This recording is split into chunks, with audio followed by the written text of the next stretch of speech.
عروج و زوال کے جتنے قصے ہمیں سنائے ہیں، جو بڑی بڑی قومیں تباہ ہوئیں، وہ غربت کی وجہ سے نہیں ہوئی، ٹیکنالوجی کی کمی کی وجہ سے نہیں ہوئی، اپنی اخلاقی پستی کی وجہ سے تباہ ہوئی۔ ألم تر كيف فعل ربك بعاد إرم ذات العماد التي لم يخلق مثلها في البلاد، یہ ایک قوم، وثمود الذين جابوا الصخر بالواد، یہ ایک دوسری قوم، وفرعون ذی الاوتاد، ایک تیسری قوم۔ اللہ تعالیٰ کہہ رہے ذرا دھیان سے میری بات بھی سنو اور غور بھی کرو کہ تمہارے رب نے قوم عاد کے ساتھ کیا کیا، جن جیسا تیرے اللہ نے بنایا ہی نہیں تھا۔ وہ دنیا میں اتنا طاقتور انسان اللہ نے نہیں پیدا کیا، جن کی اوسط، ہماری اوسط عمر 40 ہے، ان کی اوسط عمر تھی 300 سال، 300 سال، 600-500 سال وہ زندہ رہتے تھے، بوڑھے نہیں ہوتے تھے، بیمار نہیں ہوتے تھے، بال نہیں سفید ہوتے، یوں درخت کو پکڑ کے اکھاڑ دیتے تھے، ہاتھ سے پکڑ کے اکھاڑ دیتے تھے، اتنی طاقت اللہ تعالیٰ نے ان کو عطا فرمائی۔ اللہ تعالیٰ فرماتے ہیں یہ کیوں ہلاک ہو گئے؟ سخر علیہم 7 لیال و8 ایام حسوما فترى القوم فيها سرعا كأنهم اعجاز نخل خاویہ فهل ترى لهم من باقیہ۔ ایک اور آیت میں نے ساتھ شامل کی کہ اللہ تعالیٰ فرماتے ہیں وہ نافرمان ہوئے، ان میں طاقت کی کمی نہیں تھی، نافرمان ہوئے، سرکش ہوئے، آوارہ ہو گئے، اللہ کو بھی للکارا اور انسانی اخلاق کا دامن بھی تار تار کیا۔ تو اللہ نے کہا میں نے ان پر ایک ہوا چھوڑی، وہ کہتے تھے من اشد منا قوة، کوئی ہم سے طاقتور ہے تو اس سے ہمیں ڈراؤ۔ ان کے نبی تھے ہود علیہ السلام، وہ کہتے کوئی ہم سے طاقتور ہے تو ڈراؤ، ہمیں کس سے ڈراتے؟ من اشد منا قوة، کوئی ہے ہم سے زیادہ طاقتور؟ تو اللہ نے جواب دیا اولم یروا ان الذی خلقهم هو اشد منهم قوة وكانوا بآیاتنا یجحدون۔ میرے نبی ہود ابھی نے بتائیں کہ جس اللہ نے تمہیں نطفے سے اتنا بڑا انسان بنایا ہے نا، وہ تم سے زیادہ طاقتور ہے۔ اللہ تو نظر نہیں آ رہا، لہٰذا وہ کہتے ہو ہے ہی کوئی نہیں، ساڑھے جائے ہے ہی کوئی نہیں، کوئی دکھاؤ۔ جب وہ اکڑتے ہی گئے تو اللہ نے ایک ہوا چھوڑ دی، 7 لیال و8 ایام، 7 راتیں اور 8 دن، اور اس کائنات کی سب سے طاقتور مخلوق ہوا ہے، سب سے طاقتور۔ جب اللہ تعالیٰ نے زمین پیدا کی تو یہ امبیلنس تھی، تو اللہ تعالیٰ نے پہاڑ گاڑے تو بیلنس ہو گئی۔ فرشتوں نے کہا یا اللہ پہاڑ سے کوئی طاقتور مخلوق ہے؟ تو اللہ نے کہا لوہا، کاٹ دیتے۔ تو فرشتوں نے پوچھا یا اللہ لوہے سے طاقتور کوئی مخلوق ہے؟ تو اللہ نے فرمایا آگ ہے جو اسے پگھلا دیتی۔ تو فرشتوں نے پوچھا یا اللہ آگ سے طاقتور کوئی مخلوق ہے؟ تو اللہ نے فرمایا پانی جو اسے بجھا دیتا ہے۔ فرشتوں نے پوچھا یا اللہ پانی سے طاقتور کوئی مخلوق ہے؟ تو اللہ نے فرمایا ہوا ہے جو اسے بخارات بنا کے اڑا دیتی۔ تو ہوا اس کائنات کی اللہ نے سب سے طاقتور مخلوق بتائی ہے۔ اب عجب بات بتاؤں، فرشتوں نے پوچھا یا اللہ ہوا سے بھی طاقتور کوئی چیز ہے؟ آپ حیران ہوں گے سن کے اپنے نبی کی بات۔ تو یا اللہ ہوا سے بھی طاقتور کوئی مخلوق ہے؟ اس کائنات میں ہوا سب سے طاقتور چیز۔ اللہ نے کہا میرے بندے کا میرے نام پہ ایسے خرچ کرنا کہ کسی کو پتہ نہ چلے کہ اس نے خرچ کیا، ایسے دے کہ کسی کو پتہ ہی نہ چلے، تو اللہ نے کہا کہ یہ میرے بندے کا میرے نام پہ خرچ کرنا یہ اتنا طاقتور عمل ہے کہ ہوا بھی اس کے آگے جھک جاتی ہے، چونکہ یہ عمل میرے غصے کو بجھا دیتا، میرے غصے کو ٹھنڈا کر دیتا۔ اللہ کے غصے کو ٹھنڈا کرنے والی چیز اللہ کے نام پہ خرچ کرنا۔ مسلمان کنجوس نہیں ہوتا، بخیل نہیں ہوتا۔ تم لوگ کمال سمجھتے دوسرے کی جیب سے کھانا، کیونکہ ہم اس دور سے گزرے، دوسرے کی جیب سے کھانا، اور اللہ تعالیٰ کمال دیکھتا ہے کہ اپنی جیب سے کھلا، خود بھوکا رہ کے اوروں کو کھلا۔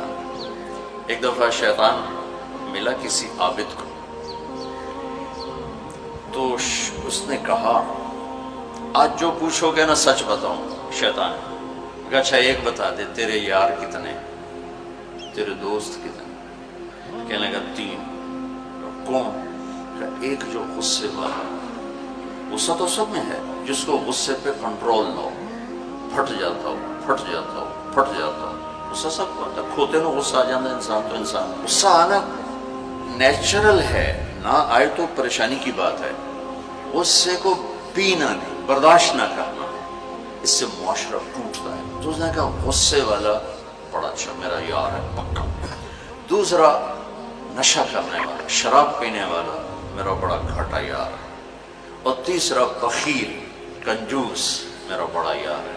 اور اگلی عجیب بات بتاؤں کہ اگر بدقسمتی سے یہ تینوں باتیں کسی میں اکٹھی ہو جائیں کہ وہ کمبخت غصہ بھی میں بھی پھٹتا ہو, شراب بھی پیتا ہو, بخیل بھی ہو, شیطان اس کا مرید ہوتا ہے اور وہ پیر ہوتا ہے, وہ ایسی خطرناک بلا بن جاتا ہے. مسلمان کا صدقہ عادت ڈالو بچوں, خرچ کرنے کی عادت ڈالو.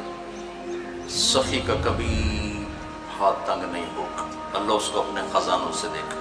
لیکن آج کل ماں باپ سکھاتے ہیں گنجائش کرو گنجائش کرو, جمع کرو جمع کرو, کجیاں میں پیسے ڈالو. تو تم اللہ کے نام پہ لگانا سیکھو, اللہ تمہیں وہاں سے دے گا جہاں سے وہم و گمان بھی نہیں. انفق ولا تخش من ذی العرش اقلالا, خرچ کر اور عرش والے سے تنگی کا ڈر نہ کر. اس مراد فضول خرچی نہیں, اللہ کے بندوں پہ خرچ کرنا, ضرورت مندوں پہ خرچ کرنا. تو اللہ کے نام پہ صدقہ اس کائنات کی سب سے طاقتور چیز, جو کہ ہوا کو بھی سے اوپر اللہ نے بیان کیا, اور اللہ نے کہا یہ تیرے رب کے غصے کو بجھا ٹھنڈا کر دیتا. اللہ نے ہوا چھوڑی اور اس قوم کو تہس نہس کر. ان کے قد ہوتے تھے 50 فٹ 60 فٹ 40 فٹ کے قد ہوتے تھے, تو ہوا نے ان کو ایسے اٹھایا, بگولا چلتا رہا ایسے ہی, تو آپس میں ان کے سر ٹکراتے تھے, ٹھا ٹھا ٹھا ٹھا ٹھا ٹھا, یہاں تک ان کی کھوپڑیاں پھٹ گئیں, ان کے دماغ نکل گئے. پھر پٹر کے زمین پر مارا, دھڑ الگ ہو گئے, سر الگ ہو گئے. اس کے پیچھے تباہی کی وجہ نہ پیسے کی کمی نہ ٹیکنالوجی کی کمی اس دور کی. وَثَمُودَ الَّذِينَ جَابُوا الصَّخْرَ بِالْوَادِ, پھر اللہ نے کہا ایک اور قوم آئی جنہیں پتہ چلا کہ ہود علیہ السلام کی قوم پر ہوا چلی تھی, لہٰذا ہم کیا کریں گے, پہاڑوں میں گھر بنائیں گے. تو وہ سعودی عرب میں وہ علاقہ میں نے دیکھا ہے جہاں انہوں نے پہاڑ کھود کے گھر بنائے, پہاڑ کھود کے اندر پورا پہاڑ کھودا ہوا, بیچ میں گھر. انہوں نے کہا یہاں تو ہوا آ نہیں سکتی, ہوا پہاڑ کو کہاں سے اٹھائی, لہٰذا وہ مستی میں آ گئی. وَثَمُودَ الَّذِينَ جَابُوا الصَّخْرَ بِالْوَادِ, پھر وہ للکارنے لگے, لیا ہوا لیا ہوا. تو اب وہ اللہ کو عاجز سمجھا, تو اللہ نے کیا کیا, فانظر کیف کان عاقبۃ مکرہم انا دمرناہم وقومہم اجمعین فتلک بیوتہم خاویۃ بما ظلموا ان فی ذلک لآیۃ لقوم یعلمون وانجینا الذین آمنوا وکانوا یتقون. کیا کیا اللہ تعالیٰ نے, ایک فرشتہ بھیجا جس نے اگر ایک چیخ ماری, آواز بہت طاقت ہے, ساؤنڈ سے کتنی تباہیت, اس نے ایک چیخ ماری, ان کے کلیجے سب کے پھٹ گئے, چہرے ان کے نیلے پڑ گئے, اور وہ ایک دن میں سارے اللہ تعالیٰ نے مٹی کا ڈھیر بنایا, انہیں دفن کرنے والا کوئی نہ بچا. یہ کیسے تباہ ہوئے؟ ان کی تباہی کے پیچھے نہ ٹیکنالوجی کی کمی ہے نہ طاقت کی کمی. ایک تیسری قوم, وَفِرْعَوْنَ ذِي الْأَوْتَادِ, فرعون جو اس زمانے کا اتنا بڑا بادشاہ تھا کہ انسانی تاریخ میں صرف ایک انسان پیدا ہوا ہے جس نے کہا میں رب ہوں. یہ بات دنیا میں کسی نے نہیں کی. سجدہ تو مسلمان بادشاہ بھی کرواتے تھے, یہ مغلوں کو سجدے ہوتے تھے, یہ ہمارے مغلیہ بادشاہ تھے, اورنگزیب نے آ کر اسے ختم کیا. تو سجدے تو مسلمان بادشاہوں کو بھی ہوتے رہے اور کافروں کو بھی ہوتے رہے, لیکن میں ہی رب ہوں یہ بات ایک انسان نے کی, وہ ہے فرعون. فَقُلْ هَلْ لَكَ إِلَىٰ أَن تَزَكَّىٰ وَأَهْدِيَكَ إِلَىٰ رَبِّكَ فَتَخْشَىٰ فَأَرَاهُ الْآيَةَ الْكُبْرَىٰ فَكَذَّبَ وَعَصَىٰ ثُمَّ أَدْبَرَ يَسْعَىٰ فَحَشَرَ فَنَادَىٰ فَقَالَ أَنَا رَبُّكُمُ الْأَعْلَىٰ. اللہ اکبر, کہنے لگا میں سب سے بڑا رب ہوں. یہ صرف ایک انسان کا دعویٰ, کتنی اللہ نے اس کو طاقت بخشی. بچے ذبح ہو رہے ہیں، کوئی اف نہیں کر سکتا، اف نہیں کر سکتا، کوئی جلوس نہیں نکال سکتا۔ بچہ پیدا ہوتا ہے ذبح کیا جا رہا، پیدا ہوتا ہے ذبح، بچیاں چھوڑی جا رہی، بچے ذبح کیا، نقتل ابناءهم ونستحيي نساءهم وإنا فوقهم قاهرون، سارا قرآن سے آپ کو بتا رہا ہوں۔ تو وہ اس زمانے کی سب سے بڑی ٹیکنالوجی، سب سے بڑی طاقت، یہاں کیا زوال ہے؟ اخلاقی پستی۔ سمود میں کیا زوال ہے؟ اخلاقی پستی۔ عاد میں کیا زوال ہے؟ اخلاقی پستی۔ کسی قوم کا سب سے بڑا سرمایہ اس کے اخلاق ہوتے ہیں۔ ٹیکنالوجی ثانوی چیز ہے، سونے چاندی کی کانیں، تیل کے خزانے، یہ دوسرے نمبر کی چیز ہے۔ سب سے پہلا سرمایہ وہ آپ میری جو نسل ہو، وہ آپ کے عالی اخلاق، آپ کا اچھا کردار، آپ کی حیا والی زندگی، آپ کی کردار والی زندگی، یہ میرے ملک کا سب سے بڑا سرمایہ ہے۔ اگر میری نسل کے اخلاق بگڑ گئے، حیا کی چادر تار تار ہو گئی اور ناشگانہ زندگی میں داخل ہو گیا اور وہ ثقافت بن گئی، تہذیب بن گئی، تو اس قوم کے ہلاک ہونے کو کوئی نہیں بچا سکتا کہ آسمان والے کا فیصلہ اترتا ہے۔ جب آسمان والا فیصلہ کرتا ہے تو زمین کی ٹیکنالوجی اسے بچا نہیں سکتی۔ فرعون نے بھی کہا قومن فاتنا بما تعدنا ان کنت من الصادقین، نوح علیہ السلام کی قوم نے کہا نوح علیہ السلام سے، لاؤ کدھر ہے تیرے رب کا عذاب، فاتنا لے کے آؤ، کدھر ہے تیرے رب کا عذاب، انما یاتیکم بہ اللہ ان شاء وما انتم بمعجزین، اللہ جب لائے گا تو پھر تم کچھ کر نہیں سکو گے۔ ایک تندور سے پانی نکالا اور ساری نسل کو اللہ نے پانی میں بہا دیا، ساری نسل۔ تو میں آپ کے سامنے اپنی بات کو مدلل کر رہا ہوں قرآن پاک سے کہ قوموں کے زوال اور عروج کا تعلق ٹیکنالوجی سے تھوڑا ہے اور اخلاقیات سے زیادہ ہے۔ اخلاقی پستی کسی بھی قوم کے زوال کا سب سے بڑا سبب ہے، اخلاقی بلندی کسی بھی قوم کے عروج کا سب سے بڑا سبب ہے۔ فرعون نے بچے ذبح کیے، بچیوں کو چھوڑا، عبرت کا نشان بنا دیا لوگ۔ سولی سب سے پہلے اس نے ایجاد کی، اور پھر میرے رب نے فَأَخَذْنَاهُ وَجُنُودَهُ فَنَبَذْنَاهُمْ فِي الْيَمِّ، آگے سمندر، پیچھے فرعون، بیچ میں موسیٰ علیہ السلام کی قوم، تو کہنے لگے مروا دیا موسیٰ، مروا دیا، تو آگے سمندر پیچھے فرعون، اگے جاؤ تو پانی پچھو تو فرعون دا سوٹا ان کی دے جائے۔ تو موسیٰ علیہ السلام نے کہا کلا، ڈرو نہیں، ان معی ربی۔ آپ کو عجب تقابل کر کے دکھاؤں، موسیٰ علیہ السلام 40 سال رہے اپنے قوم کے ساتھ، 2 نبی، ایک موسیٰ ایک ہارون، اور اپنا سب کچھ قربان کیا۔ جب آگے سمندر دیکھا، پیچھے فرعون دیکھا، تو انہیں نہ موسیٰ یاد رہے نہ ہارون یاد رہے، انہیں اپنے پڑ گئے، انا لمدرکون، موسیٰ مروا دیتے سن، یا آپ ہمارے رسول ہیں، آپ ہمارے نبی، آپ کا کیا بنے گا، کوئی فکر نہیں، ہارون کا کیا، سانو اپنی پہ گئے، ان مروا دیا تو انہیں موسیٰ، تو انہوں نے کہا کلا ان معی ربی سیہدین، ہرگز نہیں، میرا اللہ میرے ساتھ ہے، مجھے راستہ دکھائے گا۔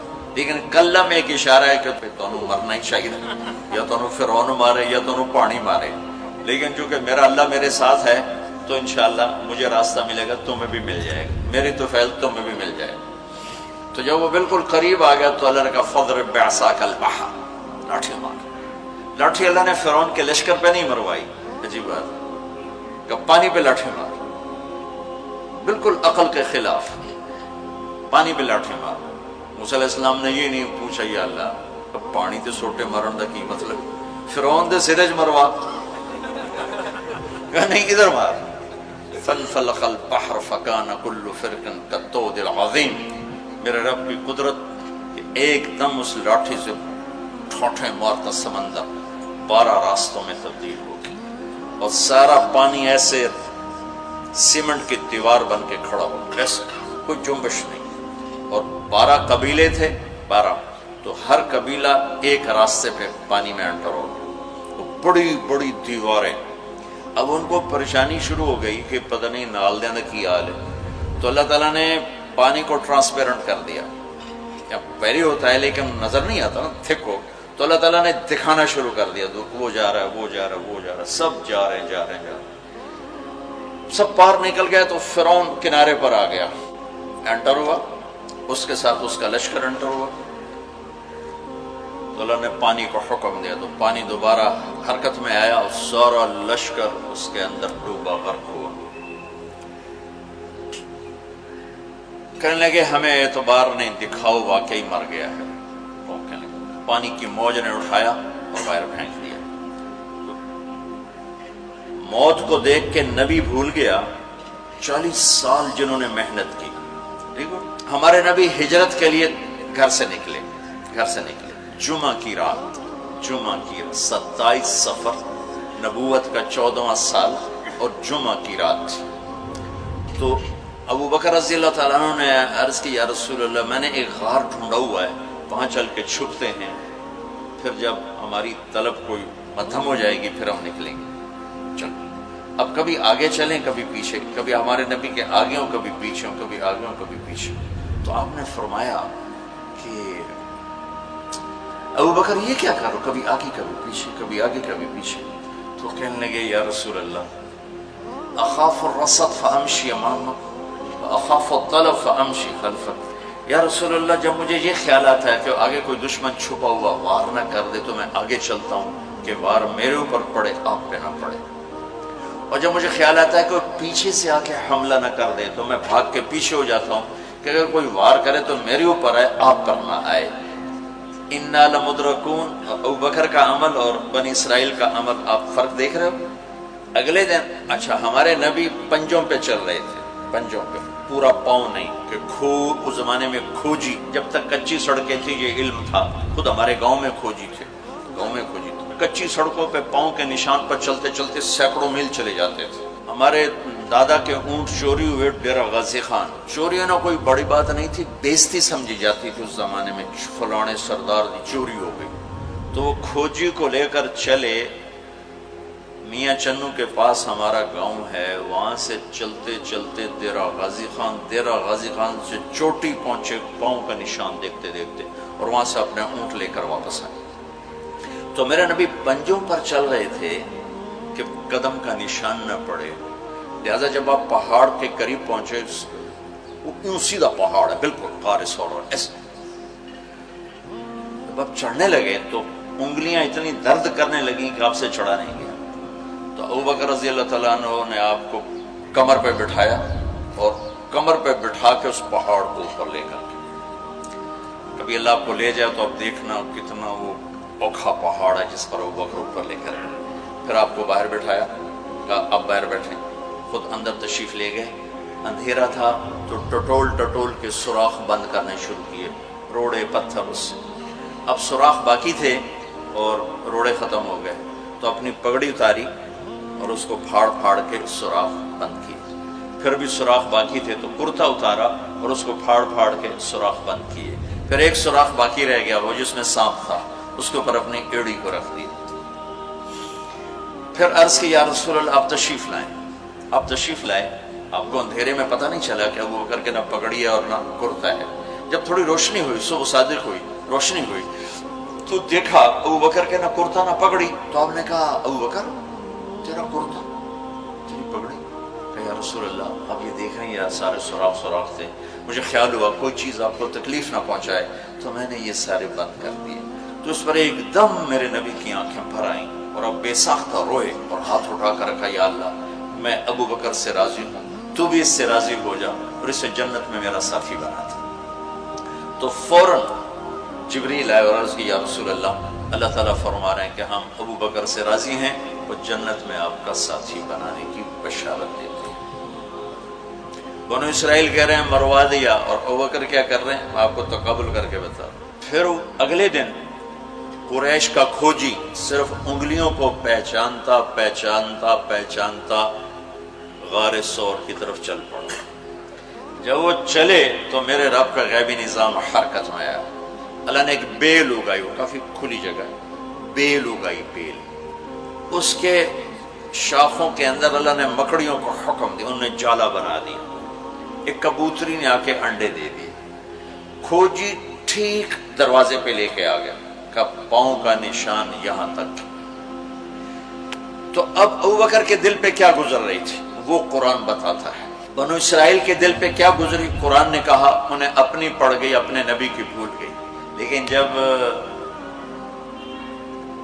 یہاں دشمن سر پہ پہنچا ہے تو ابو بکر کے دل پر کیا گزری اس کو قرآن بتاتا ہے، اذ یقول لصاحبہ لا تحزن ان اللہ معنا، جب ہمارے نبی نے اپنے ساتھی ابو بکر سے کہا غم نہ کر اللہ ہمارے ساتھ ہے، غم نہ کر اللہ ہمارے ساتھ ہے۔ یہ غم کا لفظ ہے، خوف کا لفظ نہیں، کہ ڈر نہیں، اللہ ہمارے ساتھ ہے۔ اگر قرآن کہتا لا تخف، ڈرو نہیں، اللہ ہمارے ساتھ ہے، تو ڈرو نہیں کا لفظ بتلاتا کہ ابو بکر کو اپنی پڑ گئی، یا لوگوں میرا کی بڑھنا ہے۔ قرآن کہتا ہے غم نہ کر، ابو بکر کو اپنی ذات بھول گئی، اپنے نبی کا غم لگ گیا کہ یا اللہ میرے نبی کا کیا بنے گا، یا اللہ میرے نبی کا کیا بنے گا۔ تو اللہ تعالیٰ نے فرمایا اس ابو بکر کے سینے کو سامنے رکھ کر کہ اپنے حبیب کی زبان سے کہلوایا غم نہ کر اللہ ہمارے ساتھ ہے، اللہ ہمارے ساتھ ہے۔ پھر دونوں امتوں کا فرق بتانے لگا۔ بنو اسرائیل نے سمندر پار کیا، فرعون کو غرق ہوتے دیکھا، اور ایک نبی آگے ایک پیچھے، دو رسولوں کے درمیان جا رہے ہیں، اور آگے ایک بستی میں دیکھا فمروا علی قوم یعکفون علی اصنام لہم، وہ ایک بتوں کی پوجا کر رہے تھے۔ اتنے ماٹھے تھے عقل کے بنو اسرائیل کہ پتھر کی پوجا ہو رہی، 40 سال نبی کی صحبت ہے، بڑے بڑے معجزے دیکھے، اور ابھی پانی پاؤں پہ لگا ہوا ہے، سمندر کو پھٹتے دیکھا، فرعون کو ڈوبتے دیکھا۔ موسیٰ علیہ السلام سے کہنے لگے اجعل لنا الہا کما لہم آلیہ، موسیٰ علیہ السلام جی ہماری ایک درخواست۔ کہنے لگے کیا؟ ایو جے حق خدا سانو ہی لے دے، ایسے میں انہوں متھر ٹیکی۔ اتنی چھوٹی عقل کے تھے کہ ایک لے دے ہمیں، ان کو توڑے جا بے عقل میں دنیا جو ایک ہی کوئی، انکم قوم تجہلون۔ ہمارے نبی دنیا سے تشریف لے گئے، فوت ہوئے 12 ربیع الاول 7 جون 633 عیسوی 11 ہجری، پیر کا یہی تقریباً یہی ٹائم ہے، اس سے تھوڑا سا آگے، زور سے پہلے۔ اب دنیا سے تشریف لے گئے، انتقال فرما گئے۔ صحابہ پہ عجیب و غریب کیفیت طاری ہوگی۔ عمر رضی اللہ عنہ نے تلوار نکال لی، جو کہے گا اللہ کا نبی فوت ہو گیا قتل کر دوں گا۔ وہ فوت نہیں ہوئے، اللہ کے پاس گئے، واپس آئیں گے۔ ابوبکر صدیق کو پتہ چلا، وہ عوالی ایک محلہ ہے، وہاں گئے ہوئے تھے اپنی بیگم کے پاس، وہاں سے دوڑتے ہوئے آئے، تھوڑے سے چھلانگ لگائی، گھر میں داخل ہوئے، اپنی بیٹی کے حضرت عائشہ کے گھر میں آپ کا انتقال ہوا۔ آپ کے چہرے سے کپڑا ہٹایا، ماتھا چوما، آنسو گرے، اور کہا طبت حیا و میتا، میرے محبوب آپ دونوں حالتوں میں پاک پاکیزہ خوشبودار ہیں، دنیا سے جانے کے بعد بھی اور دنیا میں رہتے ہوئے بھی۔ پھر تشریف لائے تو عمر کی آواز گرجدار، کوئی نہ کہے میرے نبی فوت ہو گئے۔ ممبر پر آ کر کھڑے ہوئے کہا عمر بیٹھ جاؤ۔ عمر کہنے لگے میں نہیں بیٹھتا۔ تو کہنے لگے ایھا الناس من کان یعبد محمدا فإن محمدا قد مات، جو لوگ محمد کی پوجا کرتے تھے تو سنو آج ان کو اللہ نے اٹھا لیا ہے۔ ومن کان یعبد اللہ فإن اللہ حی لا یموت، اور جو اللہ کی پوجا کرنے والے ہیں وہ سن لیں کہ اللہ موت سے پاک، زندہ، قائم دائم، حی قیوم، موجود ہے۔ اور پھر آپ نے یہ آیت پڑھی انک میت و انہم میتون، میرے حبیب آپ نے بھی موت کا ذائقہ چکھنا ہے، وہ سب نے موت کا پیالہ پینا ہے۔ اور یہ آیت پڑھی وما محمد الا رسول قد خلت من قبلہ الرسل افإن مات او قتل انقلبتم علی اعقابکم، میرے نبی بھی تو رسول ہیں جیسے اور رسول ہیں، ان کو بھی تو موت نے آنا ہے، تو تم میرا راستہ چھوڑ دو گے، میرا دین چھوڑ دو گے۔ تو عمر رضی اللہ تعالیٰ عنہ فرماتے ہیں میری ٹانگوں سے جان نکل گئی، چونکہ مجھے پتہ چل گیا کہ آپ فوت ہو گئے ہیں، تو میں یوں نیچے گرا، سیدھا ایسے اسٹریٹ نیچے گرا کہ مجھے یوں لگا جیسے یہ قرآن آج اترا ہے، جیسے یہ قرآن آج اترا ہے۔ تو ابوبکر صدیق رضی اللہ تعالیٰ عنہ صحابہ کا ایمان اور بنو اسرائیل کا ایمان اب تقابل، دو نبیوں کی موجودگی میں اتنے بڑے معجزے دیکھ کر ایک پتھر کا بت دے ہم بھی اس کو سجدہ کریں، اور یہاں میرے نبی دنیا سے جا چکے ہیں، اور ابو بکر صدیق اعلان کرتے ہیں کہ اللہ زندہ ہے، موت سے پاک ہے، اور میرے نبی کو اللہ نے بلا لیا جیسے ہر نبی کو بلایا، میرے نبی کو بھی بلا لیا ہے۔ پہلی امتوں کو 2 نمازیں، ہمیں 5۔ پہلی امتوں کی مسجد کوئی نہیں، ہماری مسجد۔ پہلی امتوں کی اذان کوئی نہیں، ہمیں اذان دی۔ اور اذان اتنا بڑا عمل بنا دیا میرے نبی نے کہ آپ نے فرمایا کہ اذان دینے والا قیامت کے دن سب سے اونچے مقام پر کھڑا ہوگا۔ حضرت علی فرمایا کرتے تھے کاش میں اللہ کے نبی سے حسن حسین کے لیے مسجد نبوی کی اذان مانگ لیتا، یہ حضرت علی فرمایا کرتے تھے۔ اور جنگ قادسیہ میں مؤذن زخمی ہو گیا تو اذان دینے کے شوق میں سردار آپس میں الجھ گئے، کہتا میں دوں گا، کہتا میں دوں گا، پھر قرہ اندازی ہوئی جس کا نام نکلا اس نے اذان دی۔ حضرت عمر فرمایا کرتے تھے اگر میں امیر المومنین نہ ہوتا، اگر میں خلیفہ وقت نہ ہوتا تو میں مسجد نبوی کا مؤذن بننا پسند کرتا۔ کسی کو اذان نہیں ملی، ہمیں اذان۔ پہلا مؤذن بلال بنا، پہلے مؤذن اللہ نے بلال کو یہ عزت عطا فرمائی۔ دنیا میں یہ ہے اور آخرت میں یہ ہے کہ میرے نبی نے فرمایا کہ جب جنت میں جانے کا وقت آئے گا تو جنت کی میرے لیے سواری لائی جائے گی، میں اس سواری پہ بیٹھوں گا تو اس کی جو وہ رسی ہوگی وہ ایسے نیچے گر جائے گی، نیچے گرے گی۔ اس رسی کے یعنی اس کی جو لگام ہوتی ہے وہ نیچے گرنے کا مطلب ہے یہ ایسے نیچے گر گئی۔ اب نیچے گرنے کا مطلب ہے کہ اس کی ڈرائیونگ میرے نبی نے نہیں کرنی، کوئی آنے والا ہے، کوئی ڈرائیور آنے والا ہے جو رسی پکڑ کے چلے گا، کوئی کوچوان آنے والا ہے جو اس کو پکڑ کے چلے گا۔ رسی کا گرنا ایک انڈیکیشن ہے کہ کوئی نصیب والا اب آئے گا۔ جب آپ کی سواری کھڑی ہوگی، رسی نیچے ہے، تو اب سب کی گردنیں ایسے ہوں گی، کون، سب قیاس کرتے ہیں کون کون کون۔ اللہ کی طرف سے اعلان ہوگا بلال کو بلایا جائے، بلال بلال۔ تو بلال آپ کی سواری کی لگام پکڑیں گے اور آپ نے فرمایا کہ سب سے پہلے میں جنت میں جاؤں گا وہ بلال میرے ساتھ ہوگا، میری سواری کی لگام پکڑ ہو جائے گا۔ تو ہمیں اذان ملی، کسی امت کو اذان نہیں ملی۔ ہمیں 5 نمازیں ملی، کسی امت کو نمازیں 2 نمازیں، ایک فجر کی 2 رکعت، عصر کی 2 رکعت۔ باجماعت نہیں، ان کو اپنی کتاب یاد نہیں، ہمیں قرآن یاد ہے۔ میرے مدرسے میں ایک بچہ اب ماشاءاللہ امریکہ میں وہ پڑھا رہا ہے، اس نے 30 دن میں قرآن یاد کیا۔